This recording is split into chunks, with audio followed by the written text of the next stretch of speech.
Silo ya. Assalamualaikum warahmatullahi wabarakatuh. Alhamdulillah hari ini kita melaksanakan atau menindaklanjuti perkuliahan kita terkait dengan analisa kebijakan publik. Di beberapa minggu yang lalu mungkin kita juga sudah membahas tentang siklus proses analisis kebijakan publik. Jadi kita mungkin di awal sebelumnya kita sudah membahas agenda, tetap tentunya ketika kita melaksanakan sebuah siklus atau analisis kebijakan publik itu ada tahapan-tahapan ya. Jadi ada bagaimana persoalan kebijakan itu dikaji. Ya. Sebenarnya di sini banyak gambar-gambar, kalau adik-adik mau lihat di e-learning, kalau nanti misalnya di e-learning tidak ada materinya terkait dengan sini yang ada, bisa Anda komunikasi ke saya biar saya gantinya kalau jadi kenapa sih harus Anda analisis, mungkin di pertemuan sebelumnya sudah ada, tetapi prosedur itu harus dilakukan. Jadi kenapa semua kebijakan manusia, kebijakan pemerintah apalagi yang terkait dengan orang banyak, terkait dengan nasib juga orang banyak, maka harus ada evaluasi. Intinya adalah untuk mencari problem solving. Mungkin di awal tadi ada adik misalnya saya terkena imbasnya Pak karena hasil evaluasi kemarin misalnya. Ya. Akhirnya saya harus kuliah 1 minggu penuh. Ya mesti air ya.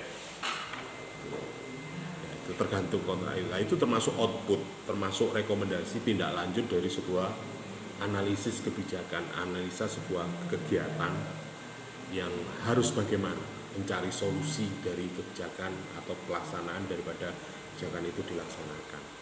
Jadi kalau kita bicara itu maka pusatnya persoalannya apa? Mungkin kemarin kebijakan tentang hak Anda untuk mendapatkan pembelajaran itu harus dikaji ulang, maka itulah hasilnya. Jadi kebijakan memang tidak selamanya benar dan tidak selamanya salah. Tentunya ketika kita membuat sebuah kebijakan pasti ada plus minusnya, ada situasi kondisi yang memang kita harus putuskan. Contoh hari ini yang lagi rame, ini mungkin masih anget dan masih baru grace, tentang penetapan pahlawan nasional. Coba Anda analisis, Anda amati sekilas saja. Nah, awakmu musale gak ngereken sembuh Pak, wong aku nek wis omah wis gak ngereken kuliah. Tidak mengamatkan itu misalnya. Coba penetapan dari beberapa tokoh, 10 tokoh kemarin yang di sosialisasikan atau dipublish atau di press conference sampaikan pada masyarakat Indonesia. Pertama mungkin yang banyak dibicarakan mungkin pertama Gus Dur, kedua Presiden Soeharto, yang ketiga Bu Marsina. Nah, yang lain mungkin tidak banyak diketahui ya. Yo mungkin hanya sebagian orang atau mungkin kita yang awam terhadap tokoh-tokoh beliau. Sebenarnya kalau Anda bicara pahlawan Pak, bahkan bukan pahlawan nasional, pahlawan dunia akhirat saya adalah ibu saya misalnya. Itu kan, mosok kon gak ngakon ibumu sebagai pahlawan dunia akhirat kalau ya. Bayangno rek awakmu ket burung rupa raimu ya. Rumpul pada diri Anda sudah di dalam kandungan Anda. Bahkan sampai sekarang sampai belum bisa apa-apa, sampai di kuliah sampai S1 sampai. Itu perjuangan orang tua Anda dan ibu. Itu berarti pahlawan diri Anda. Tapi konteksnya kita ini adalah negara.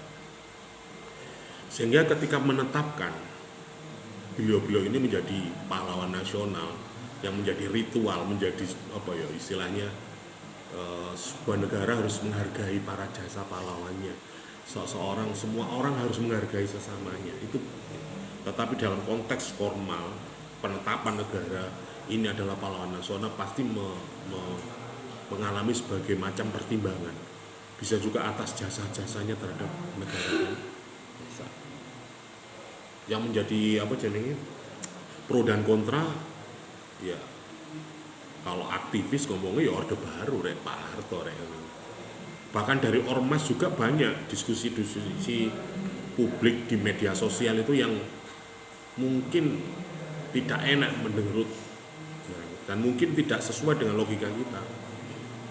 Ada yang berpendapat tadi pagi misalnya Pak Harto, Presiden Soeharto, bahwa setiap pahlawan nasional setiap tahunnya mendapat tunjangan 50 juta.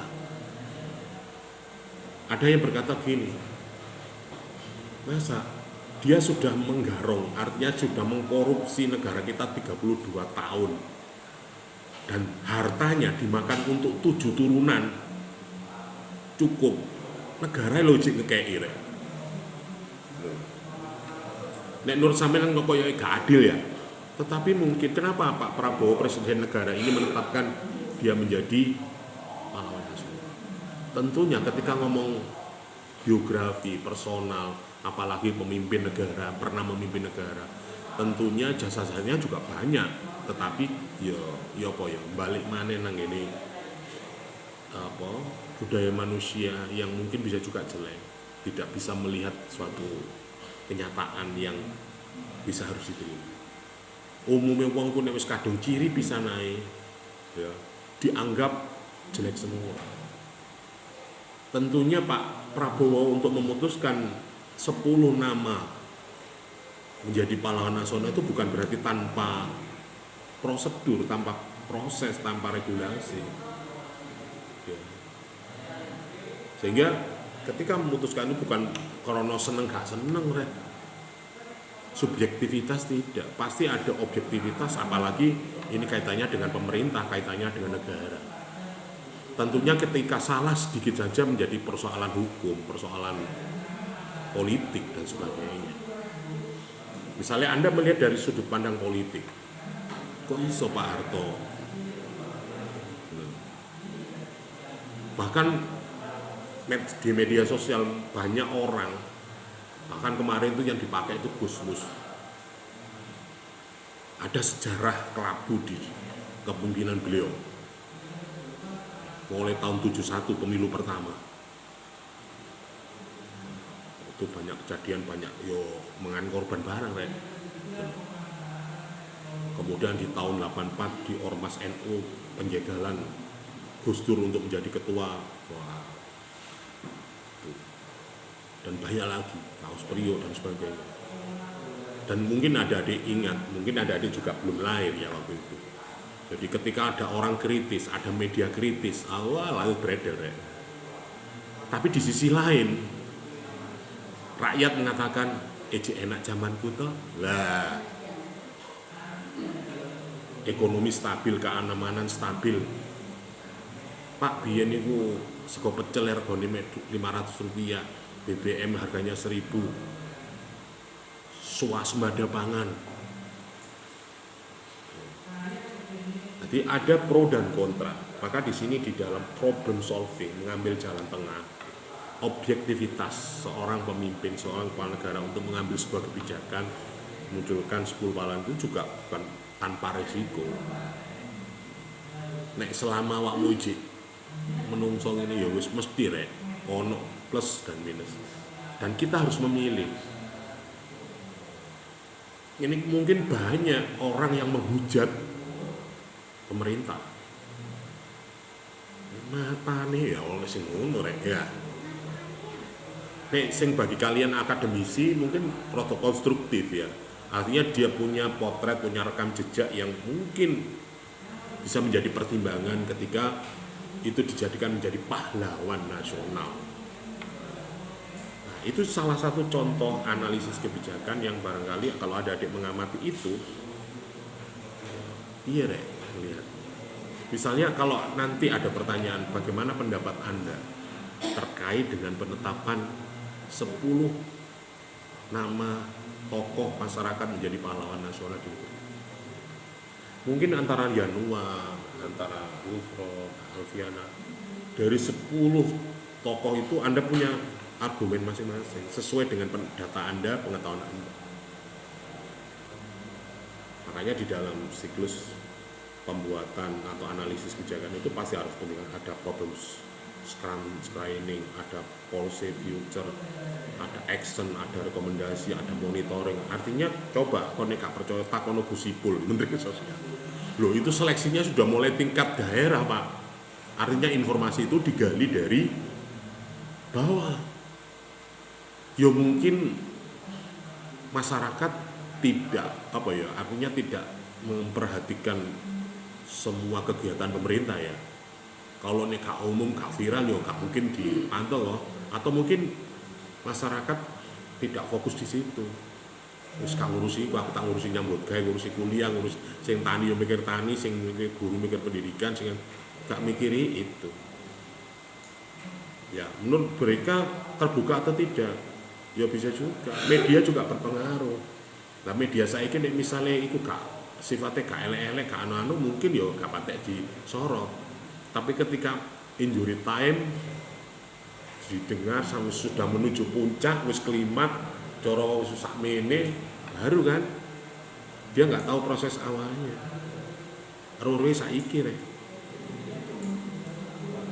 Misalnya Clarissa kok ngene yo aja didelok saiki rek. Clarissa waktu SMI SD yo mbeler yo gak putih ngono. Guru iso bibiran, guru iso alisan ngono. Tetapi hari ini ngene yo. Artinya pemahaman kita harus komprehensif ketika di dalam memahami analisis seperti itu, maka ya kita harus ada ilmunya, Rek. Nah, salah satu yang kita pelajari ini, makanya ketika adik-adik misalnya ada diskusi di forum atau di masyarakat atau di rumah, kok iso dek Pak Harto itu jadi presiden, jadi pahlawan nasional misalnya. Oh ya, karena pertimbangan ini, walaupun ada kejadian ini kalau ditimbang-timbang lebih banyak jasanya daripada itu, sehingga dia tetapkan menjadi pahlawan nasional. Bukan nuruti karpe. Ya bisa saja Anda nuruti karpe, misalnya itu karena sekarang presidennya Pak Prabowo termasuk keluarga cendana ya, dan dia ketika pisah dengan istrinya kemarin mungkin ada sebuah kejadian yang tidak mengenakan.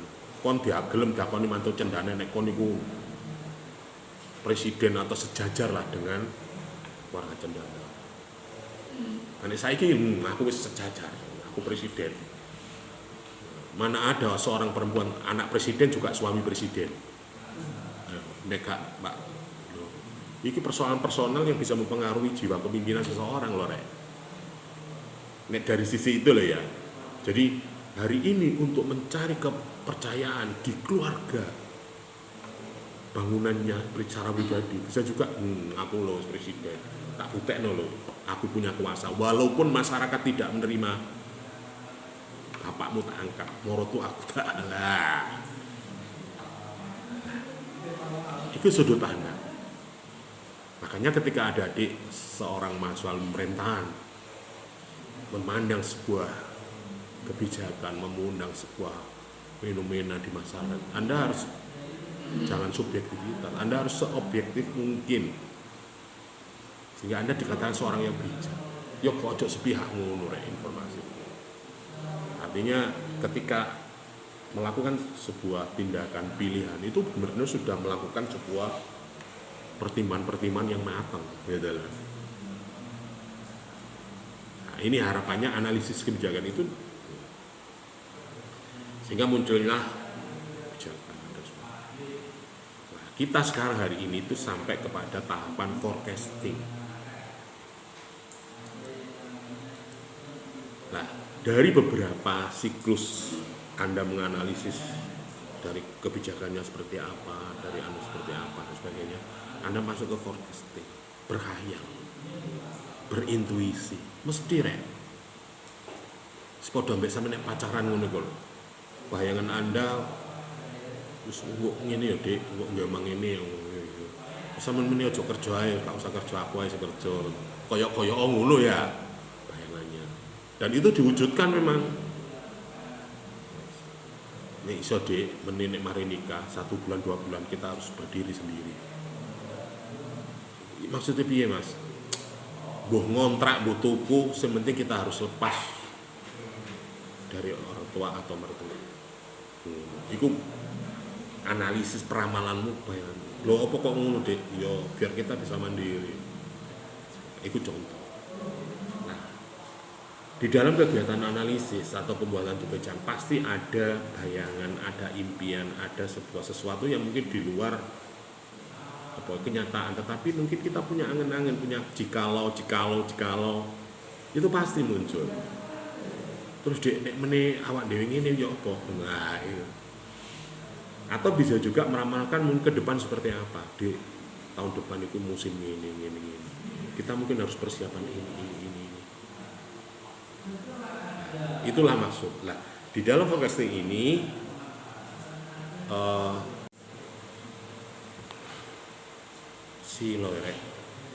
Assalamualaikum warahmatullahi wabarakatuh.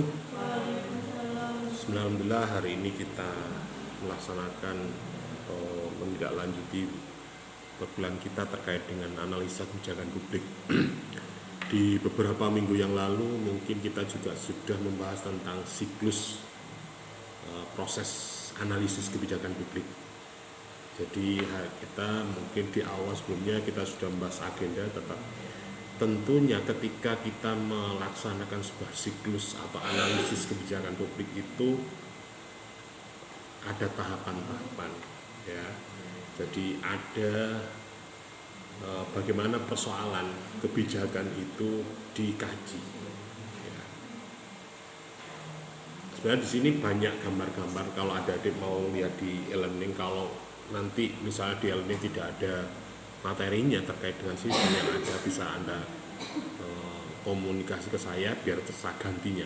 Kalau jadi kenapa sih harus Anda analisis? Mungkin di pertemuan sebelumnya sudah ada, tetapi prosedur itu harus dilakukan.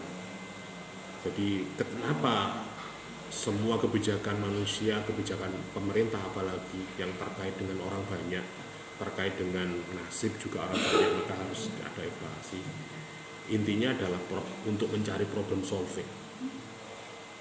Mungkin di awal tadi ada adik misalnya, saya terkena imbasnya Pak karena hasil evaluasi kemarin misalnya, ya akhirnya saya harus kuliah 1 minggu penuh, ya mesti akhirnya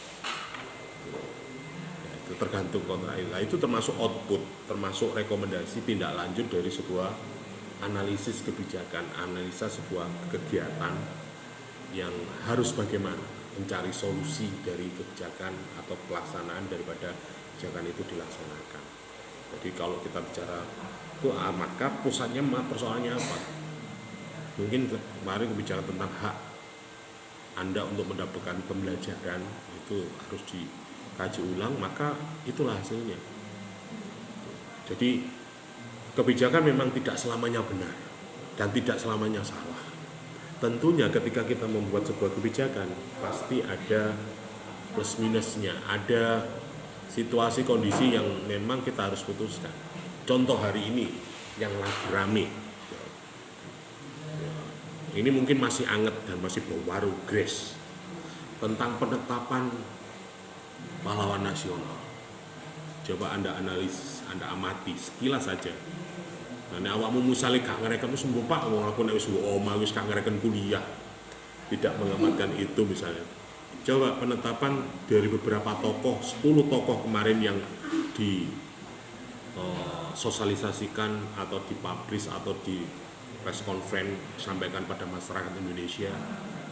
Pertama mungkin yang banyak dibicarakan mungkin pertama Gus Dur, kedua Presiden Soeharto, yang ketiga Bu Marsina. Nah, yang lain mungkin tidak banyak diketahui, ya. Yo mungkin hanya sebagian orang atau mungkin kita yang awam terhadap tokoh-tokoh beliau. Sebenarnya kalau Anda bicara pahlawan, Pak, bahkan bukan pahlawan nasional, pahlawan dunia akhirat saya adalah ibu saya, misalnya. Itu kan, mosok kan gak ngakon ibumu sebagai pahlawan dunia akhirat loh, ya. Bayangno rek awakmu ket burung rupa raimu ya. Belum pada diri Anda sudah di dalam kandungan. Bahkan sampai sekarang sampai belum bisa apa-apa, sampai di kuliah sampai S1 saja. Itu perjuangan orang tua Anda dan ibu. Itu berarti pahlawan diri Anda. Tapi konteksnya kita ini adalah negara. Sehingga ketika menetapkan beliau-beliau ini menjadi pahlawan nasional yang menjadi ritual, menjadi apa ya istilahnya sebuah negara harus menghargai para jasa pahlawannya. Semua orang harus menghargai sesamanya. Itu, tetapi dalam konteks formal penetapan negara ini adalah pahlawan nasional pasti mengalami sebagai macam pertimbangan. Bisa juga atas jasa-jasanya terhadap negara. Yang menjadi pro dan kontra ya, kalau aktivis ngomongnya ya orde baru Pak Harto bahkan dari ormas juga banyak diskusi-diskusi publik di media sosial itu yang mungkin tidak enak menurut dan mungkin tidak sesuai dengan logika kita. Ada yang berpendapat tadi pagi misalnya Pak Harto, Presiden Soeharto, bahwa setiap pahlawan nasional setiap tahunnya mendapat tunjangan 50 juta. Ada yang berkata gini, masa dia sudah menggarong, artinya sudah mengkorupsi negara kita 32 tahun dan hartanya dimakan untuk 7 turunan, cukup negara logik ngekei rek. Nek Nur sampeyan kok koyo gak adil ya. Tetapi mungkin kenapa Pak Prabowo Presiden negara ini menetapkan dia menjadi pahlawan nasional? Tentunya ketika ngomong biografi personal, apalagi pemimpin negara, pernah memimpin negara, tentunya jasa-jasanya juga banyak. Tetapi ya balik mana nang ini budaya manusia yang mungkin bisa juga jelek, tidak bisa melihat suatu kenyataan yang bisa harus diterima. Umumnya wong ku nek wis kadung ciri bisa naik ya, dianggap jelek semua. Tentunya Pak Prabowo untuk memutuskan 10 nama menjadi pahlawan nasional itu bukan berarti tanpa prosedur, tanpa proses, tanpa regulasi ya. Sehingga ketika memutuskan itu bukan karena seneng gak seneng rek, subjektivitas tidak, pasti ada objektivitas, apalagi ini kaitannya dengan pemerintah, kaitannya dengan negara. Tentunya ketika salah sedikit saja menjadi persoalan hukum, persoalan politik dan sebagainya. Misalnya Anda melihat dari sudut pandang politik, kok iso Pak Harto? Bahkan di media sosial banyak orang, bahkan kemarin itu yang dipakai itu Gusmus. Ada sejarah kelabu di kepemimpinan beliau. Mulai tahun 71 pemilu pertama. Itu banyak kejadian, banyak mengan korban barang rek. Kemudian di tahun 84 di Ormas NU penjagalan Gus Dur untuk menjadi ketua. Wah. Dan banyak lagi, Kaos Priok dan sebagainya. Dan mungkin adik-adik ingat, mungkin adik-adik juga belum lahir ya waktu itu. Jadi ketika ada orang kritis, ada media kritis, lalu beredar ya. Tapi di sisi lain, rakyat mengatakan, enak zamanku toh. Lah, ekonomi stabil, keamanan stabil. Pak biyen niku sego pecel regane Rp500, BBM harganya 1.000, swasembada pangan. Jadi ada pro dan kontra. Maka di sini di dalam problem solving mengambil jalan tengah, objektivitas seorang pemimpin, seorang kepala negara untuk mengambil sebuah kebijakan, munculkan 10 pahlawan itu juga bukan tanpa resiko. Nek selama wakmu ijik menungsong ini ya wis mesti rek ono plus dan minus, dan kita harus memilih. Ini mungkin banyak orang yang menghujat pemerintah, mata nih ya oleh sing ngono rek ya. Nek sing bagi kalian akademisi mungkin proto konstruktif ya, artinya dia punya potret, punya rekam jejak yang mungkin bisa menjadi pertimbangan ketika itu dijadikan menjadi pahlawan nasional.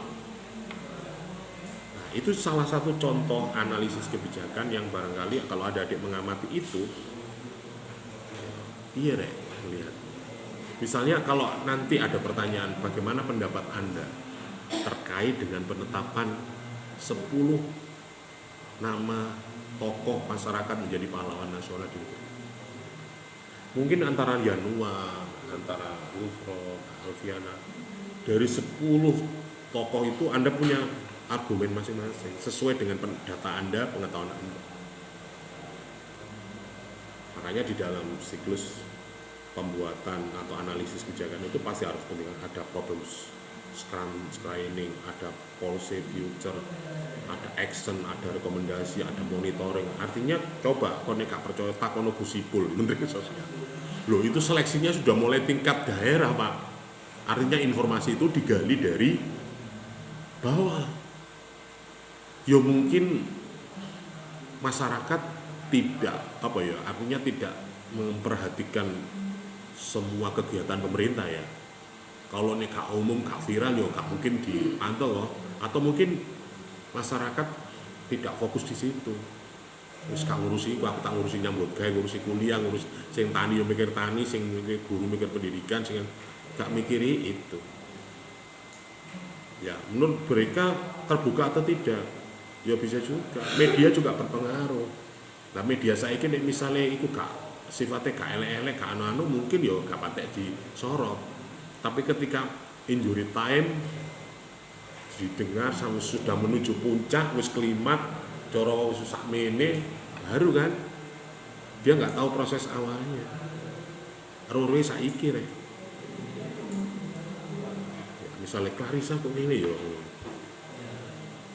ojo didelok saiki rek. Clarissa waktu SMI SD yo mbeler yo gak putih ngono. Guru iso bibiran, guru iso alisan ngono. Tetapi hari ini ngene yo.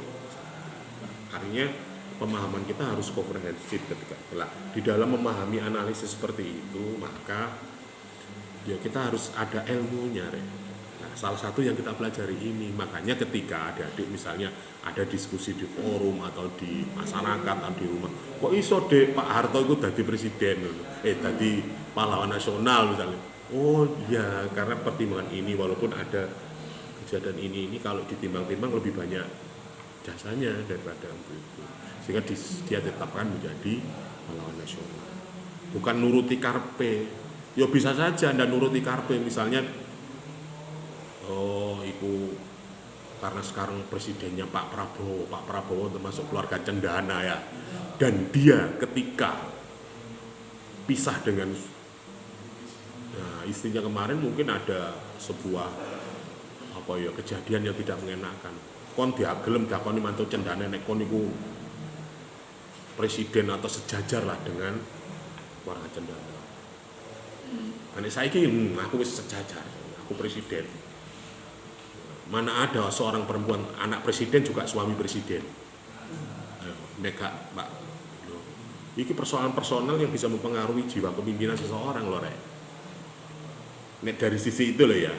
Jadi hari ini untuk mencari kepercayaan di keluarga, bangunannya secara pribadi bisa juga aku loh presiden, tak buktekno loh, aku punya kuasa. Walaupun masyarakat tidak menerima, bapakmu tak angkat, morotu aku tak lah. Itu sudut pandang. Makanya ketika ada adik seorang mahasiswa pemerintahan memandang sebuah kebijakan, memandang sebuah fenomena di masyarakat, Anda harus jangan subjektivitas, Anda harus seobjektif mungkin sehingga Anda dikatakan seorang yang bijak. Yo kok ojo sepihak ngono rek informasi. Artinya ketika melakukan sebuah tindakan pilihan itu benar-benar sudah melakukan sebuah pertimbangan-pertimbangan yang matang, gitu lah. Nah, ini harapannya analisis kebijakan itu sehingga muncullah kebijakan. Nah, kita sekarang hari ini itu sampai kepada tahapan forecasting. Nah, dari beberapa siklus Anda menganalisis dari kebijakannya seperti apa, dari anu seperti apa dan sebagainya, Anda masuk ke forecasting, berkhayal, berintuisi, mesti rek. Sepodo ambek sampe nek pacaran ngono kok. Bayangan Anda Wis kok ngene ya, Dik, kok gampang ngene ya. Sampeyan meni aja kerja ae, gak usah kerja aku ae sing kerja. Kaya ngono ya bayangannya. Dan itu diwujudkan memang. Nek iso Dik, meni nek mari nikah 1 bulan 2 bulan kita harus berdiri sendiri. Maksudnya piye, Mas? Mbuh ngontrak, mbuh tuku, sing penting kita harus lepas dari orang tua atau mertua. Iku analisis peramalanmu bayangan. Lho apa kok ngono, Dik? Ya biar kita bisa mandiri. Iku contoh. Nah, di dalam kegiatan analisis atau pembuatan dibejang pasti ada bayangan, ada impian, ada sebuah sesuatu yang mungkin di luar apa kenyataan, tetapi mungkin kita punya angan-angan, punya jikalau itu pasti muncul. Terus nek meneh awak dhewe ngene ya apa? Nah, itu. Atau bisa juga meramalkan mungkin ke depan seperti apa. Di tahun depan itu musim ini. Kita mungkin harus persiapan ini.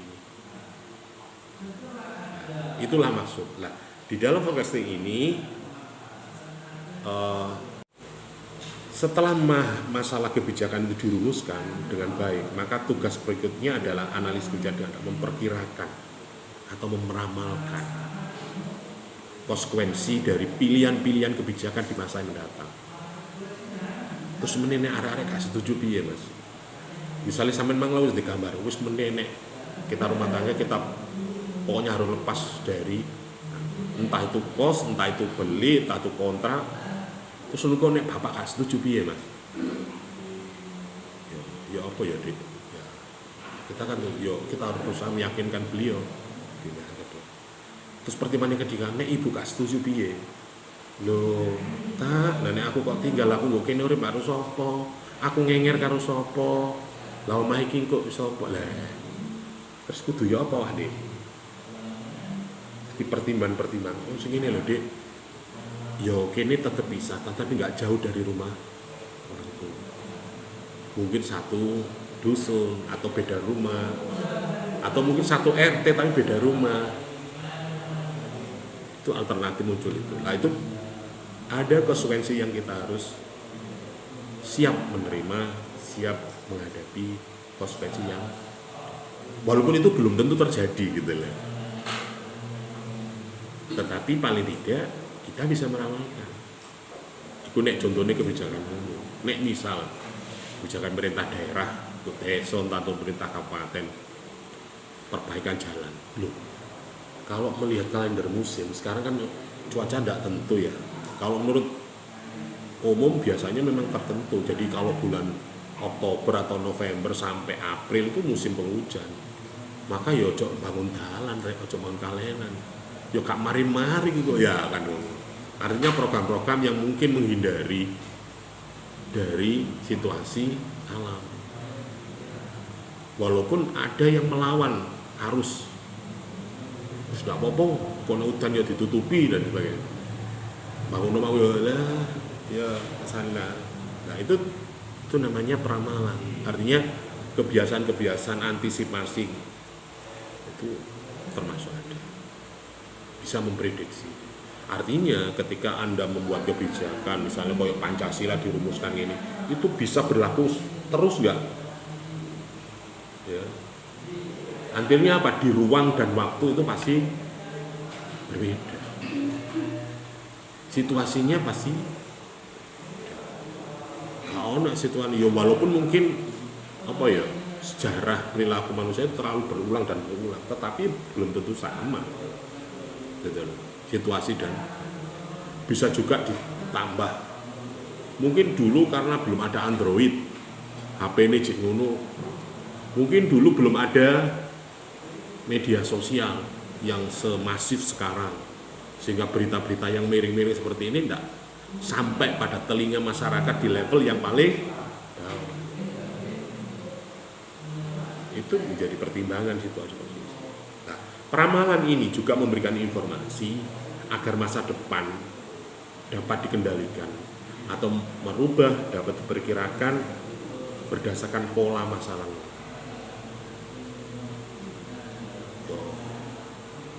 Nek ngaji nang kene Padang Bulan to Maya Masa lalu itu apa sih? Masa lalu itu jelas. Kemarin kan sudah sampaikan. Nek mantan ya mantan lah. Artinya kita sudah tahu jelas. Kok ijik dibalin mantan kadung cinta. Ya piye. Wis karo arek lho senengane ngono, wis nyambut gawe ngono, main the west. Wis mantan ya wis lah. Kita lihat masa depan. Tapi masa depan belum tentu gitu loh. Artinya masa lalu dan masa sekarang memang bisa menjadi sebuah pertimbangan untuk mungkin ketika Anda sudah pernah putus beberapa kali belajar dari kesalahan dan itu, sehingga ketika menghadapi masa depan kita memperkirakan walaupun belum tentu kenyataannya juga sama gitu. Tetapi paling tidak sama halnya ketika adik-adik mempelajari ilmu pemerintahan. Ya zaman ini ngene rek. Tapi 5 tahun ke depan setelah Anda lulus, ya bisa juga berbeda. Presidennya ganti, kebijakannya ganti. Pemimpin-pemimpin yang benar-benar jujur dan sebagainya meninggal, udah tidak ada. Atau bisa juga ganti yang muda-muda. Nah, iya gitu. Itu contohnya meramalkan. Ramalan ini bukan saja penting untuk melihat alternatif yang terbaik, tetapi juga membantu menghindari akibat-akibatnya kebijakan. Misalnya kelangkaan energi, populasi, tumbuhnya hunian kumuh. Artinya apa? Kita siap menghadapi persoalan-persoalan yang barangkali itu muncul, terjadi gitu. Terus menilai misalnya terjadi seperti itu, ya kita siap. Artinya ketika Anda mempelajari hari ini, walaupun nanti yang itu adalah persiapan Anda untuk menghadapi masalah-masalah yang barangkali nanti menghadapi Anda.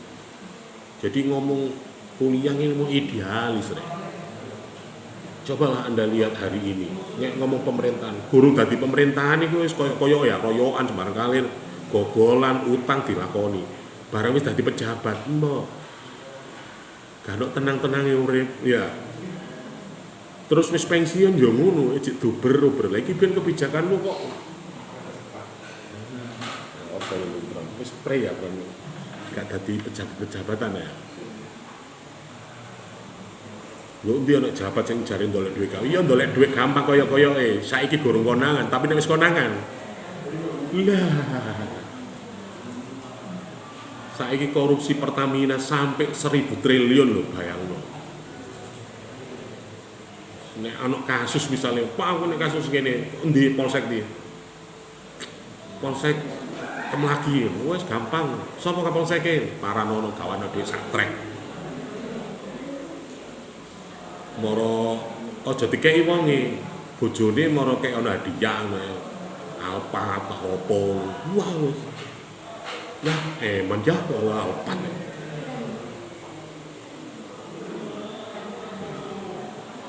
Itu harus ya itu ngomong LE tapi ini ngomong API kebijakan yang lain kan banyak gitu loh.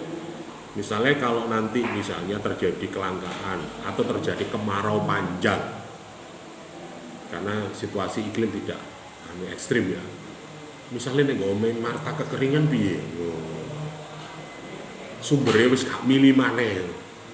Oh, berarti harus ada PDAM alternatif untuk menangani itu.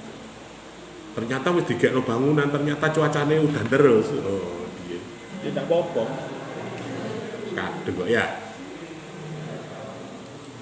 Nah, teknik forecasting ini ada beberapa teknik atau pendapatan atau mungkin apa ya, metode. Jadi pendekatan misalnya yang pertama pendekatan peramalan eksploratif. Basisnya itu tren. Tren itu ya apa ya bahasanya tren sekarang itu yang saiki bahasanya ya yang viral sekarang itu apa? Nah, teknik analisis yang digunakan maka menggunakan analisis waktu, teknik benang hitam. Nah, jadi kata kuncinya apa sih, inti masalahnya apa? Atau teknik OLS, pembobotan eksponensial atau transformasi data, metode katastrofi. Jadi tren itu kan bisa diukur. Jadi tidak harus sama. Misalnya apalagi Indonesia bumi ini macam-macam, kepulauan dan sebagainya. Misalnya kok kebijakan MBG, apakah sama menu MBG yang ada di Sumatera sama di Jawa? Padahal intinya peningkatan gizi kan. Tetapi menu yang disukai apa ya? Podo. Kalau Anda mau mengerti MBG, setiap dapur umum pasti menu hari ini apa, itu menu beda ya. Loh kok Pak, kok iki dikei sayur-sayuran di sini enggak, sini enggak. Pasti ada perbedaan. Itu ada transformasi data, produksi data. Oh, wong kene gak kena kayak ini. Nah, hasilnya proyeksi. Ini biasa peramalan iki eksplorasi. Eksplorasi kan berarti menggali sebuah potensi, mengembangkan sebuah. Oh, berarti cocok iki mending ini. Berarti tahun ini kita kembangkan ini. Tahun ini kita kembangkan sarananya dulu, penguatan sarananya. Yang kedua adalah kerjasamanya. Baru gak iso dalam 1 tahun itu belum langsung sempurna, gak iso. Itu artinya ada proyeksi ke depan. Misalnya ya Alvina itu diproyeksi, saya usia 0 sampai 7 mungkin jadi anak-anak kuliah hanya belajar itu. Jadi usia 7 sampai SMP, saya nanti lulus SMP tahun 2000, SMA tahun berapa usianya, sampai kuliah, saya nanti kuliah usia 22. Mungkin proyeksinya berbeda dengan yang lain. Ada yang langsung nikah, ada yang kerja. Artinya apa? Notot diri, menata jati diri, profesi, baru menata keluarga. Nanti ada proyeksi, ada apa? Ini eksplorasi. Mungkin kalau sekarang ya hilirisasi, hilirisasi. Oke, kemudian yang kedua itu peramalan secara teoritis. Ini biasanya akademis. Basisnya ya teori. Ini biasanya tekniknya itu adalah pemetaan teori. Teori yang tepat itu umumnya pokoknya masyarakat itu mangane wareg ya gak ngamukan Pak. Tetapi Clarissa jejawan, wah nek weteng lari bener gak ngamukan Pak, tapi turuan Pak, ngantukan ngono kan. Ada yang perutnya nggak kenyang itu malah semangat. Itu teori, misalnya itu teori. Kalau kita bicara teori yang lain mungkin ya banyak, misalnya pengaruh tingkat pendidikan terhadap partisipasi masyarakat. Nek saiki gak malah koyo kewali. Justru wong nek sing paham bener, ngerti bener malah gak partisipasi. Nek kadang ada analisa jalur, ada analisis input output.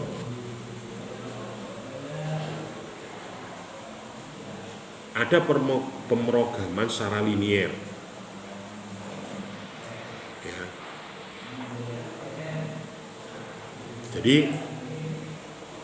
ada regresi. Regresi itu berarti membandingkan. Teori regresi. Misalnya tingkat pertumbuhan ekonomi. Ini yang biasa dilakukan oleh Menteri Keuangan. Di periode zaman ini naiknya hanya 5%. Ini 7%, ini 6%. Kelebihannya di mana? Kelemahannya di mana? Pak Jokowi misalnya, negara aman dari ancaman karena mau nyarutangi lancar ya, tapi gak ada apa-apa ngono lho. Cara awakmu puterani keuangan keluarga, perekonomian keluarga misalnya. Awakmu gajinya 5 juta. Tapi cicilanmu hampir 60%. Jadi gajimu 5 juta, cicilanmu itu hampir 3,5 juta. Wis. Sajane kon lak yo gak mlaras ya, asline kan ya punya uang toh.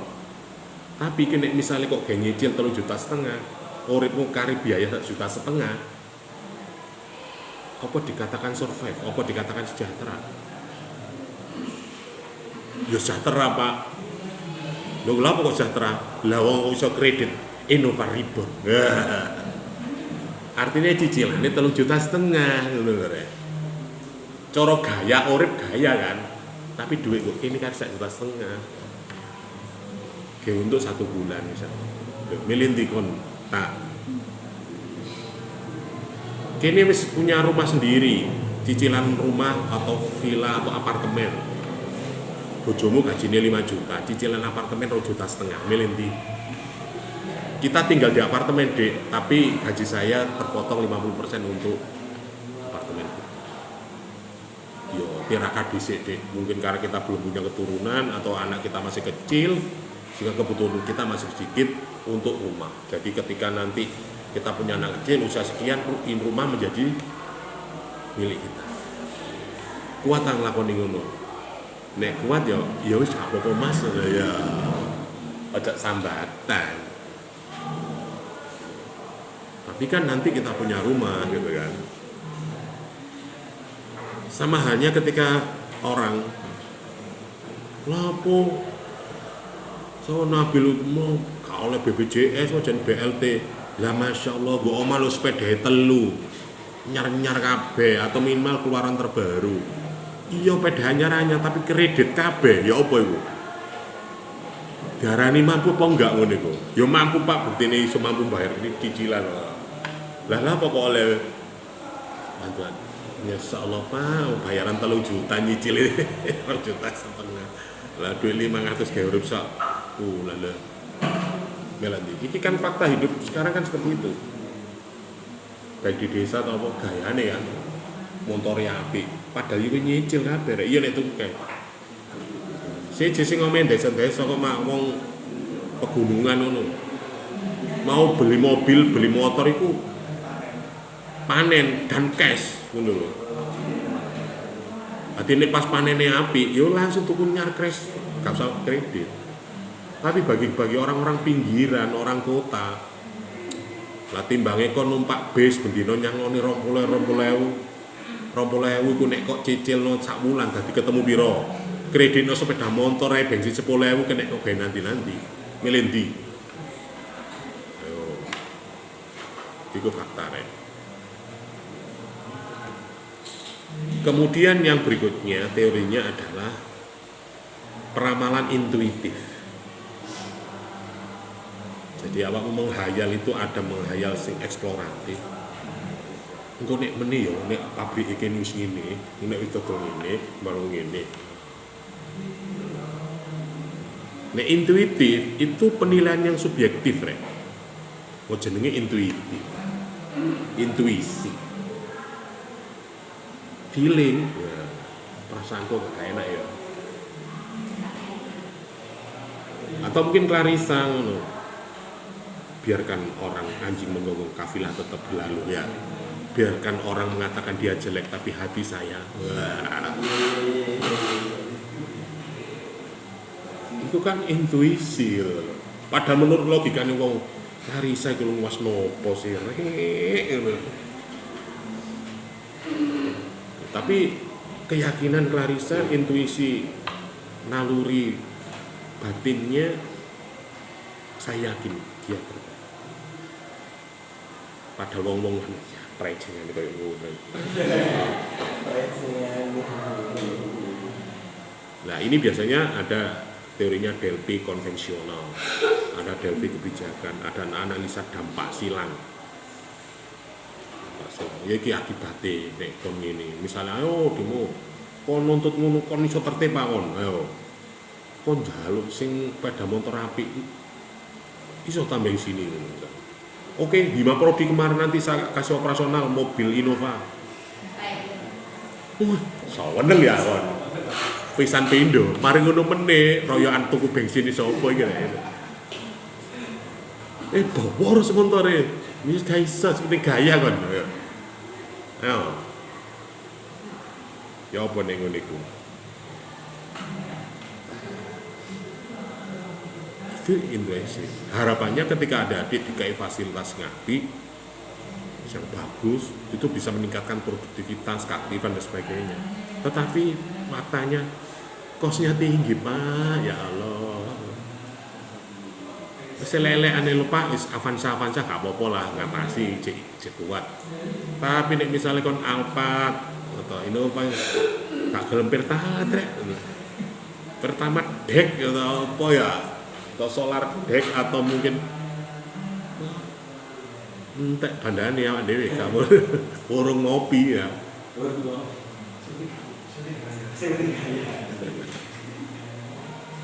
Tetapi ya orang memilih boleh.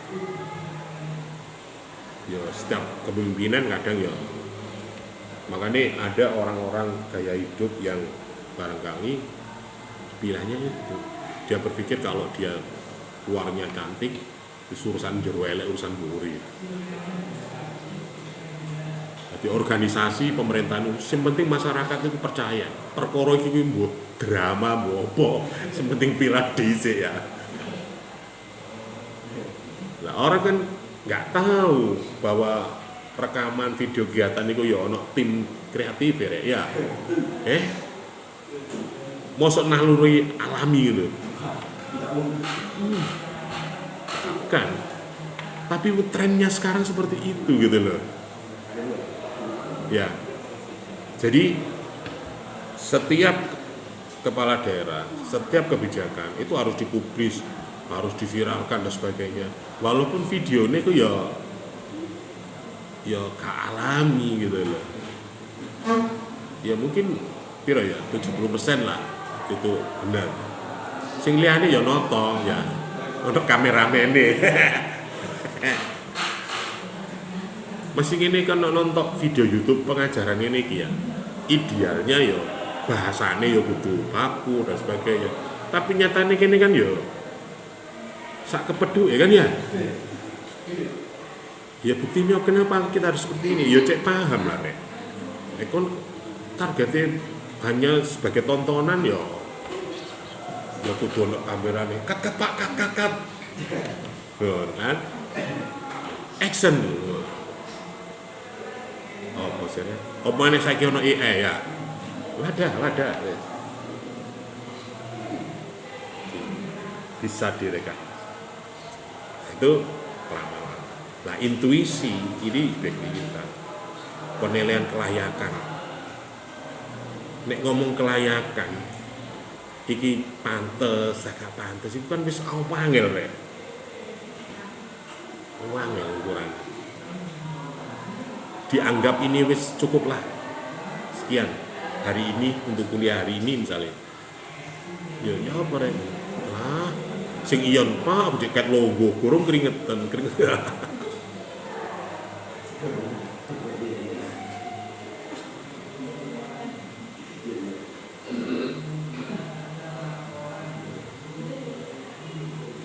Oke, berarti peramalan misalnya kalau eksploratif itu ya keajekan, istiqomah rek. Iso temenan nah, produktivitasnya segitu. Artinya persistensi. Nanti ketika Anda membuat itu persistensi, artinya apa ya? Ketepatan, konsistensi, persistensi itu apa sih? Kemudian regulasi, keteraturan. Iku kiriman iso mesti ya. So tepat waktu. Yang ketiga adalah reliabilitas, keandalan, komitmen, integrit. Yakin aku temen ngono, gue nang bleset. Jam 5 tetrek kita kumpul di terminal. Jam piro? 10. Ya, Masya Allah, aku gak omah mang ibuku tak kandani ya. Ono ae ngono. Wis alas iku omboyan ngono. Nah, di dalam rumus nanti ada OLS itu.